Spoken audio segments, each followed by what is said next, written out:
Pemerintah Kabupaten Buleleng akan memperketat protokol kesehatan di kawasan pasar yang ada di Buleleng. Hal ini untuk mengurai klaster penyebaran COVID-19 di pasar dan serangkaian menyambut new normal.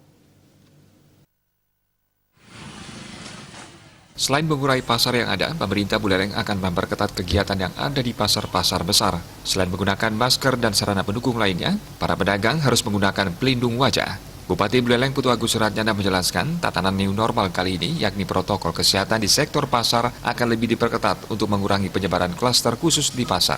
Di samping itu akan menggandeng beberapa desa adat untuk bersinergi dalam penerapan awik-awik protokol COVID-19.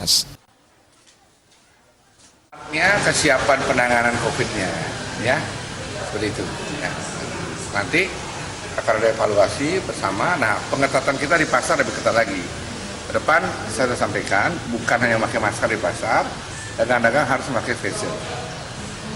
Semua pasar harus pakai face shield. Ya.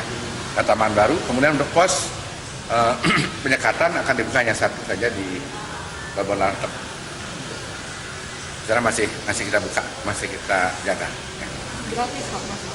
Sampai 30 hari ya. Setelah itu kita akan diskusikan dan akan pertemuan bersama dengan pemilik armada angkutan jalan keluar seperti apa. Ya. Pengetatan protokol kesehatan akan dilakukan pada 3 pasar besar yang ada di Kecamatan Buleleng, mulai dari Pasar Banyu Asri, Pasar Anyar, dan Pasar Bongkar Muat.